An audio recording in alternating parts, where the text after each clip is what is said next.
tutanyorosha kabisa kwa barabara, kwa ofisi, kwa ndege, kwa ngambo, wapi na wapi. The next person to you will be an NYS person. And because of that, even when you leave this service, you can be able to know that you will be able to get good skills. Na mimi nimshukuru Anthony. Wapi Anthony? Anthony yako wapi? Anthony amenifurahisha.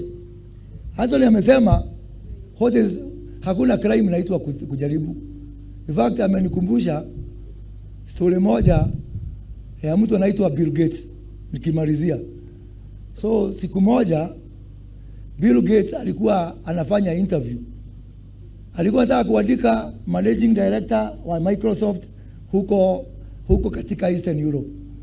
Sasa kuitana na interview, watu 10,000 wakatokea, ni kama wale wa NYS walienda pale kwa jeshi.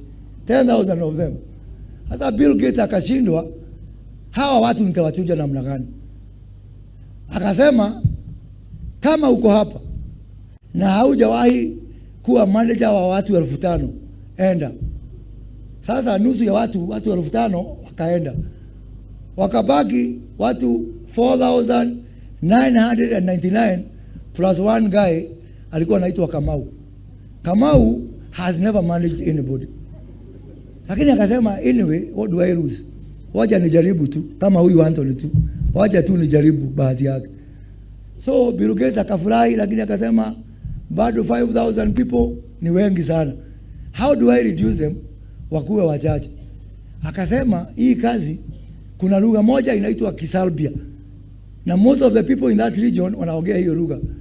Akasema kama huwezi kuongea hiyo lugha ya Salbia, hebu toka hapa, enda. And everybody akatoka.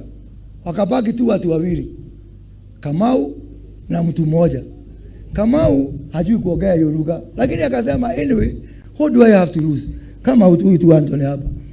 Hasa Bill Gates walipoachwa wawili, akafurahi sana, akasema yani hawa watu wote wamekuja 10,000 ni nyinyi wawili. Kwanza mko na ile experience bao mimi natafuta.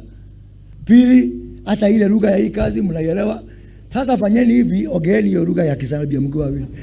Kamau akasema, "Guy, bahati yangu imeisha." Sasa lazima angesema kitu.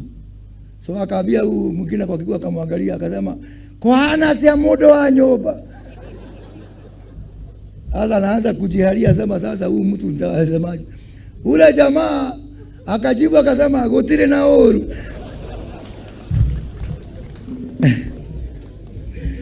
So hiyo spirit yako Anthony ya kujaribu ilipeleka Kamau mbali, na Kamau mpaka sasa hivi anafanya huko Eastern Europe kwa sababu ya kujiamini.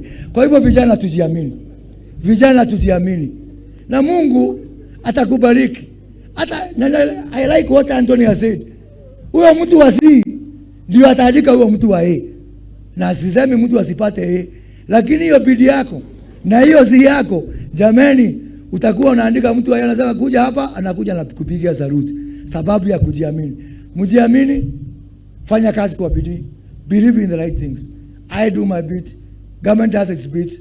We have nothing but total and divided support and commitment from the President of the Republic of Kenya and the Commander-in-Chief of the Defense Forces that we must do whatever it takes to ensure that our young people become the drivers, become the owners that will drive this country forward. Mungu awabariki, Mungu awalinde. I will be a regular daily future here tukifanya kazi pamoja. Asanteni sana. Naomba sote tuweze kusimama tafadhali wakati mgeni wetu wa heshima Mheshimiwa Waziri